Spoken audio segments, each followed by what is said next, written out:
Hi అండి. మనకి కార్తీక మాసం అయిపోయాక మార్గశిర మాసం అయితే వస్తుంది కదా. ఇది ఈ నెల నవంబర్ 21 నుండి మార్గశిర మాసం మొదలవుతుందండి. మార్గశిర మాసంలో వచ్చే గురువారాలని లక్ష్మీ వారాలుగా పరిగణిస్తారనమాట. మార్గశిర మాసానికి చాలా విశిష్టత అయితే ఉందండి.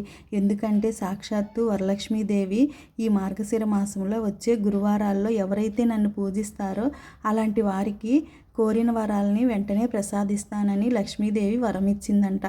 కాబట్టి ఈ మార్గశిర మాసంలో ఎన్ని లక్ష్మీ వారాలు వచ్చాయి, పూజా విధానం ఎలా పాటించాలి, పాటించవలసిన నియమాల గురించి ఈ వీడియోలో అయితే నేను చెప్పదలుచుకున్నానండి. ముందుగా అయితే నా వీడియోలకి ఒక లైక్ కొట్టండి, ప్రతి ఒక్కళ్ళు కామెంట్ చేయండి. నా వీడియోలు బాగుంటే చివరి దాకా స్కిప్ చేయకుండా చూడండి. ఈ నెల నవంబర్ 21 శుక్రవారం పాడ్యమి తిథి నుండి మార్గశిర మాసం మొదలవుతుంది. డిసెంబర్ 19వ తేదీ వరకు మార్గశిర మాసం ముగిసిపోతుంది. ఈ మార్గశిర మాసంలో నెల రోజులు లక్ష్మీదేవిని వైకుంఠం నుండి దిగి వచ్చిన భూమిపై సంచరిస్తూ తనను పూజిస్తూ భక్తులు ఆశీర్వదిస్తూ అష్టైశ్వర్యాలను ప్రసాదిస్తుంది.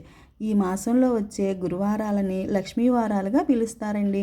శ్రావణ మాసంలో వచ్చే శుక్రవారాలు లక్ష్మీదేవిని ఎలా అయితే పూజిస్తామో అదేవిధంగా మార్గశిర మాసంలో వచ్చే గురువారాలు ఉంటాయి కదా, ప్రతి ఒక్కరూ లక్ష్మీదేవిని పూజించాలి.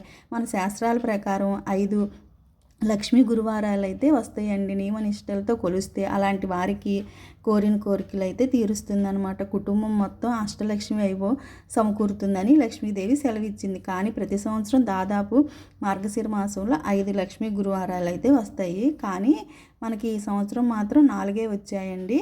కానీ మన 5వ వారం కూడా చేసుకోవచ్చు అనమాట. ఆ వారం కాకపోయినా 5 వారాలు లక్ష్మీదేవిని మనం పూజించుకోవచ్చు. చాలామంది సందేహం ఏంటంటే ఈ నెలలో 4 లక్ష్మీ వారాలే వస్తాయి కదా, 5వ వారంగా పుష్యమాసంలో తొలి గురువారం నాడు కూడా అమ్మవారిని మనం పూజించవచ్చండి. తద్వారా 5 లక్ష్మీదేవి వారాలు మనకి పూర్తయిపోతాయి అన్నమాట.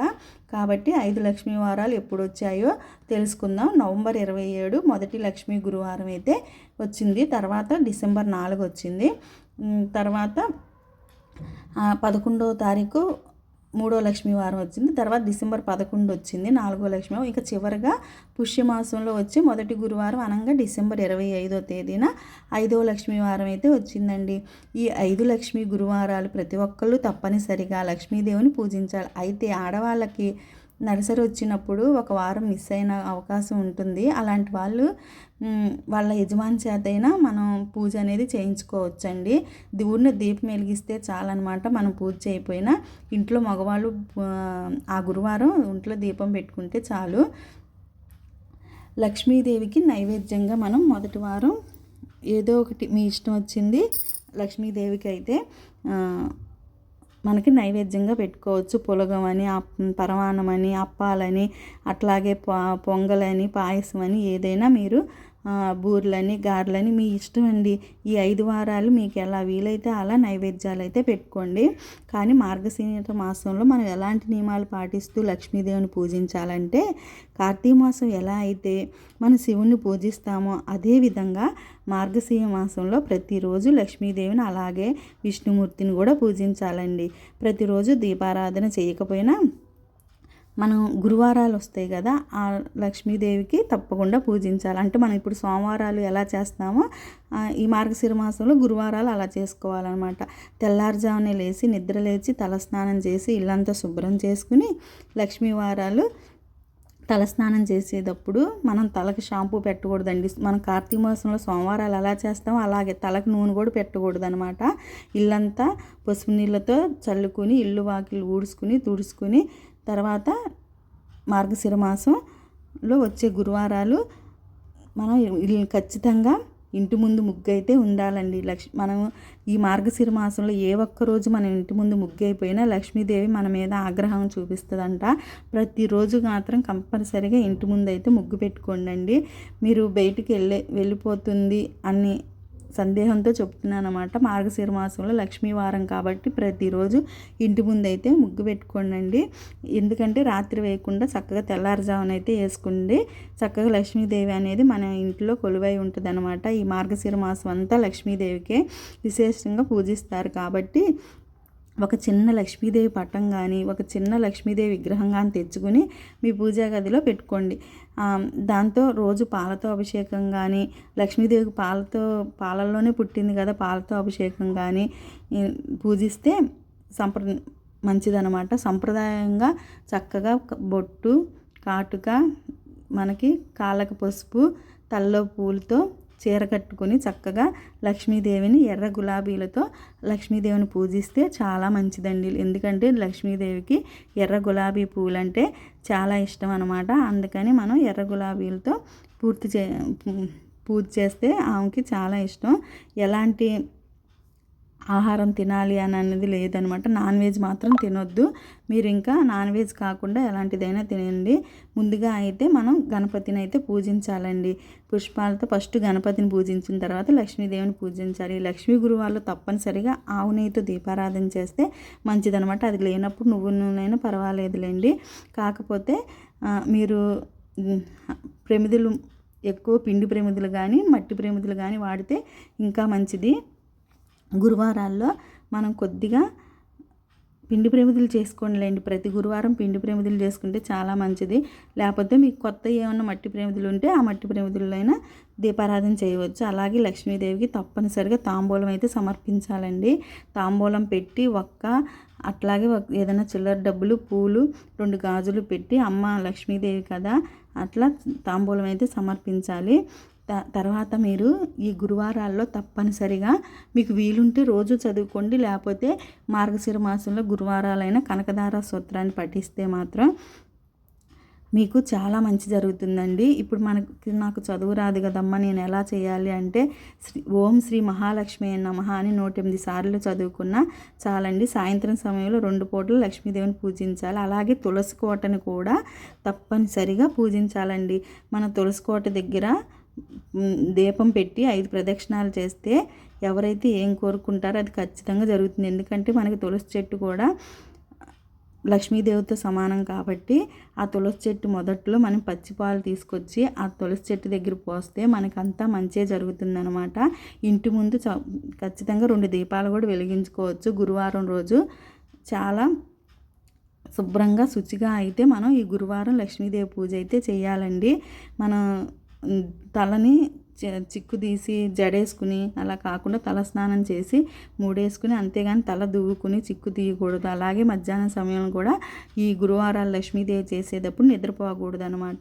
భార్యాభర్తలు బ్రహ్మచర్యం పాటించాలి. పూజా గదిలో ఉన్న లక్ష్మీదేవి ఫోటో ముందు పసుపు కుంకుమ తప్పనిసరిగా ఉండాలండి. తమ మంగళసూత్రాలకు పెట్టుకుంటే మీకు దీర్ఘ సుమంగళి యోగం అనేది వస్తుందన్నమాట. ఈ గురువారాలు చేసేటప్పుడేనండి, ఒక్క గురువారమే ఇట్లాంటివి పాటిస్తే చాలు, రోజు అవసరం లేదనమాట.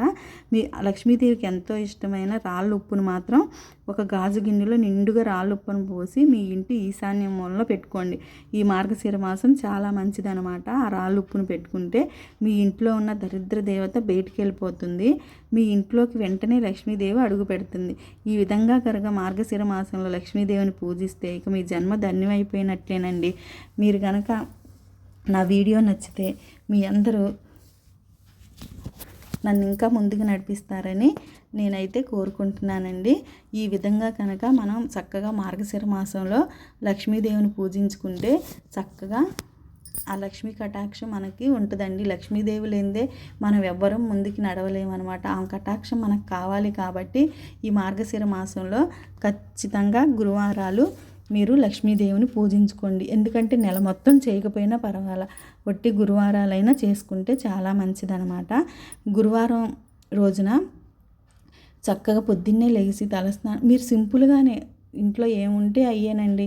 మళ్ళీ దీనికోసం ఆర్భాటాలు కాదు, ఏమీ కాదు. లక్ష్మీదేవి బొమ్మ ఉంటే లక్ష్మీదేవి బొమ్మకే మీరు ఏమీ పెట్టలేని పరిస్థితుల్లో అమ్మవారికి పచ్చిపాలలో బెల్లం వేసైనా అమ్మవారికి నైవేద్యంగా పెట్టొచ్చండి. అమ్మవారు ఎట్లయినా స్వీకరిస్తుంది. మనం ఏమి కొన్ని నైవేద్యాలు చేయలేము అంటే అమ్మవారికి పాలైనా పెట్టి బెల్లం మొక్క పెట్టైనా అమ్మవారి ఆశీర్వాదం మనం పొందొచ్చు. మనకి భక్తితో చేసామా లేదదే అన్నదే ముఖ్యమండి. కాకపోతే ఇల్లు వాకిలు మాత్రం చక్కగా ముగ్గులతో మాత్రం కలకలలాడితే ఆ లక్ష్మీదేవి అనేది మన ఎమ్మటే ఉంటుంది అనమాట. లక్ష్మి లేనిది మనం ఎప్పుడు ముందు ఏది చేయాలన్నా ముందు అడుగేయాలన్నా మనకి లక్ష్మీదేవితోనే ఉంది. కాబట్టి లక్ష్మీదేవి ఒక చోట స్థిరంగా ఉండదు కాబట్టి ఆ తల్లిని ఇలా పూజించుకుని మన ఇంట్లో స్థిరంగా ఉండేటట్టు ఆ అమ్మని వేడుకుందామండి. చక్కగా మార్గశిర మాసం ఎటువంటి ఆర్భాటాలు లేకుండా సింపుల్గా అయితే ఇలా నేను చెప్పిన విధంగా అయితే పూజ చేసుకోండి. ఫస్ట్ మీరైతే నిండుగా చక్కగా మనకి ముత్తైదుతనం అంటే తలలో పువ్వులు, నుదుటిన బొట్టు, అలాగే కళ్ళకు కాటుక, మంగళసూత్రం, కాళ్ళకు పసుపు, ఈ 5వ తనాన్ని మించింది ఏమీ లేదు. ఇలా చక్కగా రెడీ అయ్యి మంచి చీర అయితే కట్టుకొని ఆ లక్ష్మీదేవిని అయితే పూజించుకోండి. మీకు వీలుగా ఉన్న ఏ పూలు పెట్టినా ఆ తల్లి మనల్ని ఇది చేసిద్దని, అదే భక్తితో ఏది చేసినా ఆ దేవుళ్ళు అనేవాళ్ళు మన ఎమ్మటే ఉంటారు కాబట్టి మనకి భక్తే ప్రధానం కాబట్టి మనం ఏమి తెచ్చి పూజ చేసాము, ఏవి తెచ్చి అమ్మవారికి ఆర్భాటంగా తెచ్చి పెట్టాము అన్నది కాదండి. మనం భక్తితో చేసామా లేదా అన్నది మీరు ఉన్న దాంట్లోనే చక్కగా లక్ష్మీదేవిని అయితే పూజించుకోండి. మనం కార్తీక మాసంలో శివుడిని ఎట్లా కార్తీక సోమవారాలు పూజిస్తామో మార్గశిర మాసంలో కూడా గురువారాలు అట్లా ఆ లక్ష్మీదేవిని పూజిస్తే ఆ తల్లి కటాక్షం అనేది మనకి ఎప్పటికీ ఉండిపోయిద్దండి. ఇంకొక విషయం ఏంటంటే ఇంకా ఈరోజు బుధవారం, ఇంకా రేపు మనకు అమావాస్య, కార్తీక మాసం అయితే అయిపోతుందండి. చక్కగా శివయ్యని ఇన్ని రోజులు మామూలుగా అయినా రోజు పూజించుకోవచ్చులేండి, మనకి అదే అభ్యంతరం లేదు. కానీ కార్తీక మాసం స్పెషల్ కదా, మన కార్తీక మాసం అనగానే పొద్దున్నే లెగుస్తాం. మిగతా రోజులైతే అబ్బా లేట్ అయినా పర్వాలేదులే లేచి చేసుకోవచ్చు అన్నట్టుంటాం. కానీ కార్తీక మాసం అలా ఉండం కదా. రోజు అయితే లేచి తెల్లారుజామునే చక్కగా లేచి 6 పూజ అంతా కంప్లీట్ చేసుకుని పనంతా చేసుకుని అయితే అలాగే మీరు మార్గశిర మాసంలో కూడా మీకు వీలుంటే అంత పొద్దున్నే లేకపోయినా రోజు అయితే ఇంట్లో దీపారాధన చేసుకుని ఊరినే లక్ష్మీదేవికి ఓం శ్రీ మహాలక్ష్మి నమః, ఓం శ్రీ మహాలక్ష్మి నమః అనుకుంటూ అక్షింతలతో కానీ పువ్వులుంటే పువ్వులతో కానీ అమ్మవారిని రోజు పూజించుకున్నా కూడా మంచిదేనండి. కాకపోతే ఏమి కుదరినప్పుడు గురువారాలు చేసుకుంటే ఇంకా మంచిదని చెప్పేసి చెబుతున్నాను అనమాట. ఇంకా ఈరోజైతే నేను పూజ అంతా చక్కగా వాకిట్లో ముగ్గేసేసుకుని పూజ అంతా అయితే కంప్లీట్ చేసుకున్నానండి.